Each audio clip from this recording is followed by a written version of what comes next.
Welcome to your distance kinetics quiz overview, and especially on this first problem, this is going to be a great thing to watch. I am going to talk about how I like to simplify these problems. When we went over this in class, we really went over making sure that all the math broke down, but I'm going to show you a simplified way to work on these today. So let's start with problem one. You've been given kind of a complicated equation. We have three reactants, something that needs to make sure to happen when you're getting a problem like this. Determine the rate law for this reaction. That's number one. So the first thing you're going to do, rate equals K. I saw a lot of people forget K, and then just the reactants. So remember, when we're doing equilibrium, the products are also becoming the reactants, so we worry about them. When we're writing rate laws, we're only writing them for the forward reaction, so we only care about these reactants here, okay? So don't include the products. So you should immediately write this out so you don't have to worry about it and you're not going to mess yourself up when you come back to it. And then we know that we need to figure out the exponents up here, okay? The order with respect to each of the reactants. And this was a complicated problem, so hopefully you looked at the feedback and saw where we said it was pretty tough. But let's just look.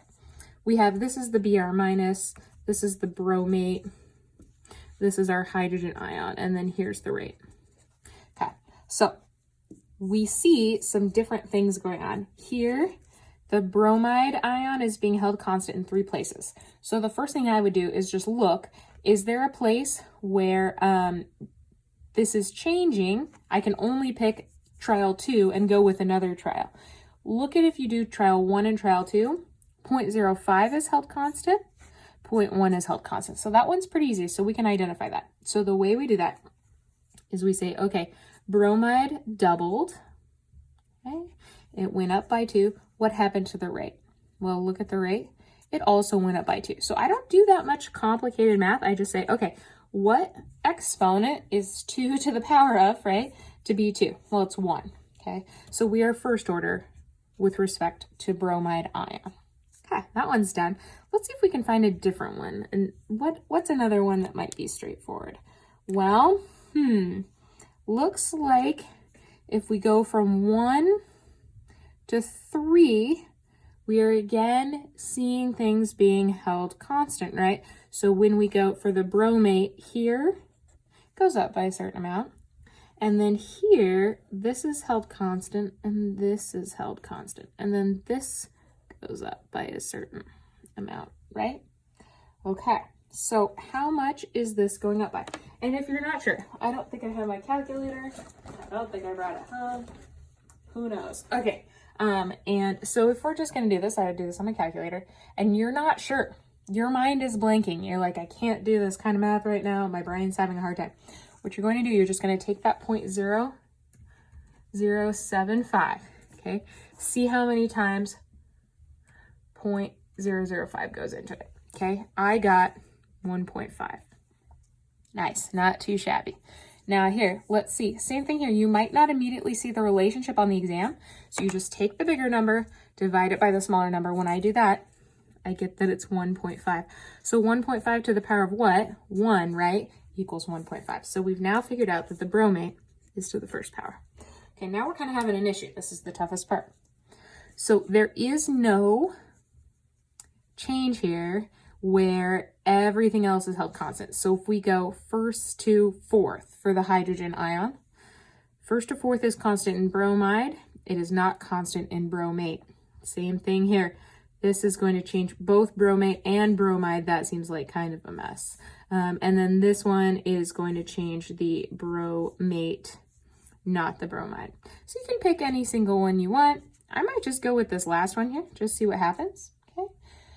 Should be pretty straightforward. So this is going to double. Now this is kind of interesting because we're not holding everything constant, so we got to think about everything happening. So we can ignore the bromide. So I'm going to set this up and write it out a little bit more carefully. So rate is going to equal, I'm going to ignore K because we're just talking about relationships. We don't have to worry about the constant. So bromate is to the first power. Okay. So what happens here? Let's see how many times 0.05 goes into 0.015, okay? Divided by 0.0075. Okay, that is twice as big. And again, don't just double check, just do it on your calculator. I don't care. Okay, so that's 2. And we already know it's to the first, right? Like that's already solved for. That's pretty nice, right? Okay, so now what are we doing to the hydrogen ion here? We are also doubling it, but we don't know to what power. Okay, so let's look at what happened to the rate here. So let's take that smaller rate, 3 times 10 to the negative 3, divided by 3.75 times 10 to the negative 4th. Well, when I do that, I get 8. Okay, so let's solve for the question mark. 2 to the first is 2 times 2 to the question mark. Okay, let's get this 2 on its own side. So we're going to get 4 equals 2 to the question mark. Well, 2 to what power is 4? 2 squared, right? So that's how we had to substitute that in. I know that was hard, but we're not grading, so I'm not taking away points, so I can give you hard problems. Really looking for if you were able to get these first 2 ones, and then if you struggled on that back part, that's okay. Okay, so we have this. We have figured out our rate law. Again, we didn't get on your cases too much if you didn't, if you messed up, but you carried it forward. So let's just talk about calculating the rate constant. Team, this is just plug and chug. So you're gonna put numbers in and solve for here. So you're just gonna pick one of these sets, plug this in for the rate, plug that in for the hydrogen ion, plug that in for bromate, plug that in for bromide. You do have to pick one trial. It doesn't matter which one. You should get the same answer no matter what, but you do need to just use one trial, plug them all in, okay? And we're solving for K here. So I got 5,000, and I think everything has sig figs. So technically, it would be 5.00 times 10 to the third is K. And the question here is, what are the units? So let's think about the units before we get to K. So rate is always molarity per second. We're solving for the units of K. I'm just going to make it a question mark. Units of concentration are molarity, right? So this is from the bromide. This is from the bromate. And then this is from that second order concentration of hydrogen ion. So we have molarity times molarity squared. And we have this all needs to equal molarity per second. So the first thing we need to have is we definitely need to have a per second, an inverse second as part of this. Now, just think about how would we get rid of all of these molarities. Think about your exponents rules. This is molarity to the fourth. So we're going to need molarity to the minus 3. Right, to cancel that all out. So remember that the units of the rate constant are weird. You're just going to make sure that they cancel out. All right, my video awkwardly stopped. So we're going to keep going, but this is what we just got, and I already have all of this magically written. So when we start looking at orders, this is just a vocab question. Can you say, hey, if that's squared, I know that it means it's second order with respect to hydrogen, and most people were just spot on that, right? So first order bromide, first order bromate, second order hydrogen ion. And then what you do, the overall order of the reaction, you just add these all up. 1 + 1 + 2 is 4, fourth order. We did not talk about that a ton in class, so sometimes I just throw in questions to make sure we get to them. Okay, last part, this rate question. So here's what we're doing. I kind of already wrote this out, but you are just taking your law, and you are taking the information they're giving you in the question and solving for this rate. Now, one thing I'm seeing, people kind of freak themselves out on this. And what you need to get good at is looking at the numbers they're giving you and see if you have anything that will get the answer they want. So they're trying to get you to solve for the rate. Okay, so we're solving for a rate. They're giving you concentration of bromide, concentration of bromate, concentration of hydrogen ion. And look at this, those tricky folks, they had you solve for K, right? So we know K. So we know these 4 things, and they want us to solve for that last thing.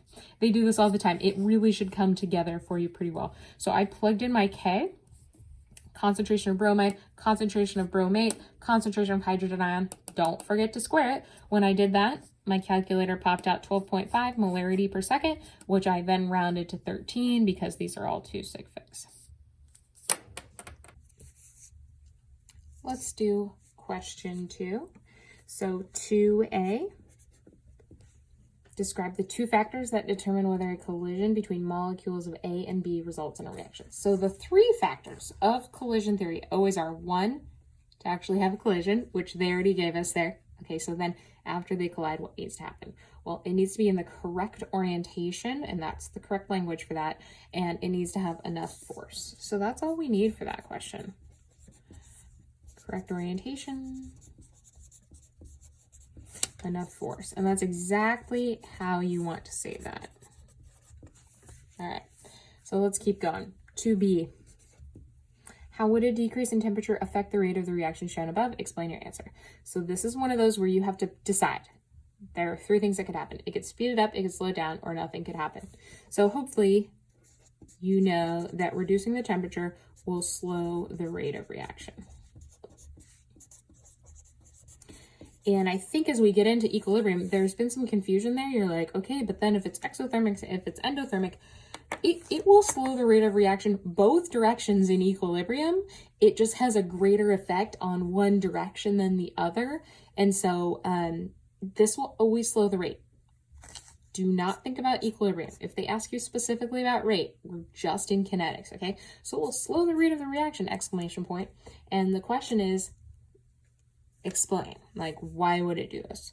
So one thing that I think a lot of people missed was that there are just straight up fewer collisions. If things are moving slower, they just don't collide as often, okay? So the rate is slower, and then fewer collisions have enough force. And you'd really need to have both of those on the exam. Well, we're gonna keep working. I don't know why I'm so into exclamation points today. Probably because I thought I was shooting this video and I wasn't recording. Good times. Anyway, let's move on to C. Hey, ooh, this is the rate law one. This is the one people really struggle with. So let's talk about what you would do when you're given a mechanism and you need to write the rate law. First thing, if the first step is the slow step, you just write the rate law and you're done. For that step, you're good to go. The elementary rate law for that step is the rate law for the overall reaction. Now, if the second one is the slow step, which is of course the kind of problem I gave you, then we have to do some backwards planning here. So what you do first, the first thing you do is you write the rate law for the slow step, okay, which is always rate equals K, and then the reactants to the power of their coefficient, okay? So we have concentration of AB multiplied by the concentration of B. So that's our rate. Now, AB is an intermediate. I'm sorry it's in brackets. It's kind of annoying. But that is in an equilibrium with itself. Here's what we know. We know that we can plug in, and I've shown you the derivation. You don't have to write it all out. But we have seen that we can kind of reverse engineer and plug in the rate of the first part for this intermediate because they're changing back and forth into each other, right? So all we need to do is plug this in for that. So our new rate is going to be K is A. And then really the best form is to actually show these written as 1 and squared. Okay? If you wrote them all out, it would be okay. Don't worry. But that is just nicer form. We'll practice more of these. I think once you get the hang of them, you'll be like, oh, this actually isn't too bad. So finally, this was really good from the ones that I graded. Why a catalyst increases the rate of reaction, but does not change the value of the equilibrium constant for that reaction. So you do need to address both. So the first part of this is it lowers the activation energy, which so many people said it was so great. I'll just write this to save time. It lowers the activation energy. And then people said it's not part of the stoichiometry. It's not part of the reaction. It's neither consumed nor produced. It's not a reactant nor a product. Those are all good. I don't think we need to write them. Okay, so that's question 2.